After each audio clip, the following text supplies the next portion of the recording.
So ಮೊದಲನೇದಾಗಿ ನಾನು introduce ಮಾಡ್ಕೊಳ್ಬೇಕು ನನ್ನ ಬಗ್ಗೆ. ನಾನು ದಿವಾಕರ್ ಅಂತ ಅಡ್ವೊಕೇಟ್ ಕೋಲಾರಲ್ಲಿ ಸುಮಾರು ಒಂದು 8 ವರ್ಷಗಳಿಂದ ಪ್ರಾಕ್ಟೀಸ್ ಮಾಡ್ತಾ ಇದ್ದೀನಿ.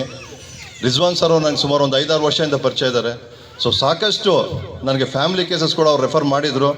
ಸೊ ನಾನು ಮೊದಲನೇದಾಗಿ ಈ ದಿನ ಸೇರಿದ್ದೀವಿ ಎಲ್ಲ ಒಳ್ಳೆಯ ವಿಚಾರ ಏನಂದರೆ ದಾರುಲ್ ಖಾಸಾ ವಿಚಾರದ ಬಗ್ಗೆ.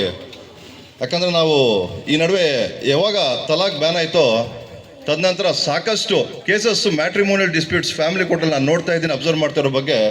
So nearly 65 to 70% of the cases Muslims ಇದೆ. ಸೊ ಹಂಗಂತೇಳಿ ಬೇರೆ ಕೇಸ್ ಇಲ್ಲ ಅಂತಲ್ಲ, ಭಾಳ ಹಿಂದೂಸ್ದು ಇದೆ ಮತ್ತು ಕ್ರಿಶ್ಚಿಯಾನಿಟೀಸ್ ಇದೆ, ಅದರ್ ರಿಲಿಜಿಯನ್ಸ್ದು ಇದೆ. ಸೊ ಇದರಲ್ಲಿ ಏನಕ್ಕೆ ಕೋರ್ಟ್ಗೆ ಕೇಸಸ್ಸು ಈಗ ಜಾಸ್ತಿ ಹೆಚ್ಚಿಗೆ ಆಗ್ತಾಯಿದೆ ಅಂದರೆ, ಸೊ ಮಧ್ಯದಲ್ಲಿ ಮೀಡಿಯೇಷನ್ ಇಲ್ಲ. ಸೊ ಸಣ್ಣ ಪುಟ್ಟ ವಿಚಾರ ಅಷ್ಟೇ. ಸೊ ಸ್ಮಾಲ್ ಡಿಸ್ಪ್ಯೂಟ್ಸ್ ಇರುತ್ತೆ. ಸೊ ಗಂಡ ಹೆಂಡತಿ ಕಾಮನ್ ಆಗಿ ಎಲ್ಲ ಕಡೆನೂ ಜಗಳ ಆಡೋದು ಕಾಮನ್ ಆಗಿರುತ್ತೆ. ಸಣ್ಣ ಪುಟ್ಟ ವಿಚಾರಕ್ಕೆ ಮನಸ್ತಾಪಗಳು ಮಾಡ್ಕೊತಾರೆ. So court ಮೆಟ್ಲಿರ್ತಾರೆ. ಸೊ ನಾನೇನು ಹೇಳಕ್ಕೆ ಇಷ್ಟಪಡ್ತೀನಿ ಅಂದರೆ, ಯಾರು ಹುಡುಗ ಆಗಲಿ ಹುಡುಗಿ ಆಗಲಿ ಕೋರ್ಟ್ಗೆ ಮೆಟ್ಲೇರಿದ ತಕ್ಷಣ ಏನಾಗುತ್ತೆ, ಬೇರೆಯವರಲ್ಲಿ ಈಗ ಹುಡುಗ ಕಂಪ್ಲೇಂಟ್ ಕೊಟ್ಟರೆ ಹುಡುಗನಿಗೆ ಮನಸ್ತಾಪ ಬಂದುಬಿಡುತ್ತೆ. ಕೋರ್ಟ್ ಮೆಟ್ಲೇರ್ಬಿಟ್ಟಿದ್ದಾರೆ, ನನ್ನ ಮಾನ ಹೋಗ್ಬಿಟ್ಟಿದೆ, ಮರ್ಯಾದೆ ಹೋಗ್ಬಿಟ್ಟಿದೆ. ಸೊ ಆ ಕಾರಣಗಳಿಂದ ನಾವು ಯಾವುದೇ ರೀತಿ ಆಗಲಿ ನಾನು ಒಂದಾಗೋದು ಬೇಡ. ಸೊ ಹುಡುಗ ಕೇಸ್ ಹಾಕಿದ್ರೆ ಹುಡುಗಿ ಕಡೆಯವ್ರಿಗೆ ಈ ರೀತಿ ಮನಸ್ತಾಪ, ಇಲ್ಲ ಹುಡುಗಿ ಕಡೆಯವ್ರು ಹಾಕಿದ್ರೆ ಹುಡುಗ ಕಡೆ ಮನಸ್ತಾಪ ಇರುತ್ತೆ. ಸೊ ನಾನು ಏನು ಹೇಳಕ್ಕೆ ಇಷ್ಟಪಡ್ತೀನಿ ಅಂದರೆ, ಸೊ ಸಣ್ಣ ಪುಟ್ಟ ಗಲಾಟೆಗಳಿದ್ರೆ ಆದಷ್ಟು ಸೊ ಈಗ ಏನಾಗಿದೆ, ಈಗ ಈ ದಾರುಲ್ ಖಾಸಾ ಅನ್ನೋದು ಕೂಡ is nothing but court proceedings ಥರ ಒಂದು ಸಿಟ್ಟಿಂಗ್ ಜಡ್ಜ್ ಇರ್ತಾರೆ. ಸೊ ತಮಗೇನಾದರೂ ಈ ಫ್ಯಾಮಿಲಿ ರಿಲೇಟೆಡ್ ಮ್ಯಾರೇಜ್ ಡಿಸ್ಪ್ಯೂಟ್ಸ್ ಆಗಲಿ, ಈ ಡೈವರ್ಸ್ ಡಿಸ್ಪ್ಯೂಟ್ಸ್ ಆಗಲಿ, ಈ ಡಿಸೊಲ್ಯೂಷನ್ ಆಫ್ ಮ್ಯಾರೇಜ್ ಆಗಲಿ, ಇಲ್ಲ ವರ್ಕ್ ರಿಲೇಟೆಡ್ ಆಗಲಿ, ಇನ್ಹೆರಿಟೆನ್ಸ್ ರಿಲೇಟೆಡ್ ಆಗಲಿ, ಎನಿ ಪ್ರಾಬ್ಲಮ್ಸ್ ನಿಮಗೆ ಅಂದರೆ especially it's for only one religion, Muslim religion particular ಆಗಿ ಏನು ಇಸ್ಲಾಮಿಕ್ ಲಾ ಆರ್ ಶರಿಯಾ ಏನು ಅಪ್ಲಿಕಬಲ್ ಆಗುತ್ತೆ, ಸೊ ಈ ಕಮ್ಯುನಿಟಿ ಪೀಪಲ್ ಮಾತ್ರ ಅಪ್ಲಿಕಬಲ್ ಆಗುತ್ತೆ. ಇದೊಂದು ಭಾಳ ಉಪಯೋಗಿಸ್ಕೊಳ್ಳೋವಂಥ ಒಂದು ಸದವಕಾಶ ಅಂತ ನಾನು ಹೇಳ್ತೀನಿ. ಯಾಕಂದರೆ ಈಗ ದಾರುಲ್ ಖಾಸಾ ಇರೋದ್ರಿಂದ ಏನಾಗುತ್ತೆ, ತಾವಾಗ ಅಪ್ರೋಚ್ ಆಗ್ಬೋದು.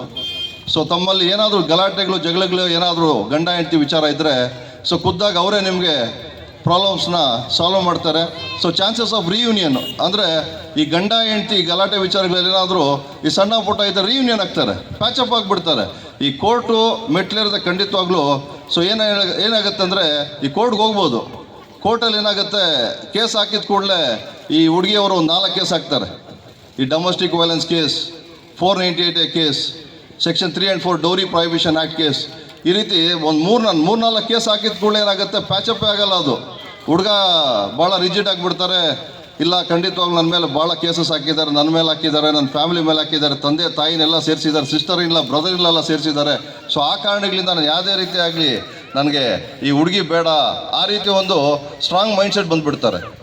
ಸೊ ಆ ಕಾರಣಗಳಿಗೆ ನಾನೇನು ಚಿಕ್ಕದಾಗಿ ಹೇಳೋಕ್ಕೆ ಇಷ್ಟಪಡ್ತೀನಿ ಇಷ್ಟೇ. ಸೊ ಖಂಡಿತವಾಗ್ಲೂ ಈ ಸಣ್ಣ ಪುಟ್ಟ ಗಲಾಟೆಗಳಿದ್ದರೆ ತಾವು ಈಗೇನು ದಾರುಲ್ ಖಾಸಾ ಆಗ್ತಾ ಇದೆ, ಸೊ ತಾವು ಅಪ್ರೋಚ್ ಆಗಿ ಒಂದು ಕಂಪ್ಲೇಂಟ್ ಕೊಡಿ, ಒಂದು ಪ್ರೊಸೀಡಿಂಗ್ಸ್ ಆಗುತ್ತೆ. ಈ ನಥಿಂಗ್ ಬಟ್ ರೆಗ್ಯುಲರ್ ಕೋರ್ಟಲ್ಲಿ ಏನು ಸಿಟ್ಟಿಂಗ್ ಜಡ್ಜ್ ಇರ್ತಾರೋ ಅದು ಖಂಡಿತವಾಗ್ಲೂ ಅದು ಏನು ನ್ಯಾಯಾಂಗ ವ್ಯವಸ್ಥೆ ಇದ್ದಂಗೆ ತಮ್ಗೆ ಒಳ್ಳೆ ರೀತಿಯಲ್ಲಿ ಮುಂದಿನ ದಿನಗಳಲ್ಲಿ ಒಳ್ಳೆ ನ್ಯಾಯನ ಖಂಡಿತವಾಗ್ಲೂ ದೊರಕಿಸ್ಕೊಡ್ತಾರೆ. ನನಗೊಂದು ನಂಬಿಕೆ ಭರವಸೆ ಕೂಡ ಇದೆ. ಸೊ ನಾನು ಈ ಮಾತುಗಳು ಹೇಳ್ತಾ, ನನಗೆ ರಿಜ್ವಾನ್ ಅವರು ಈ ಮಾತು ಹೇಳೋಕ್ಕೆ ನನಗೆ ಅವಕಾಶ ಕೊಟ್ಟು, ಸೊ ನನಗೇನು ಈ ದಿನ ಕರೆದಿದ್ದಾರೆ, ಸೊ ನಾನು ಅವ್ರಿಗೆ ಭಾಳ ಥ್ಯಾಂಕ್ಫುಲ್ ಹೇಳ್ತಾ, ಇನ್ಶಾ ಅಲ್ಲಾ ಎಲ್ರಿಗೂ ಒಳ್ಳೇದಾಗಲಿ ಅಂತ ನನ್ನ ಮಾತು ಮುಗಿಸ್ತಾ ಇದ್ದೀನಿ.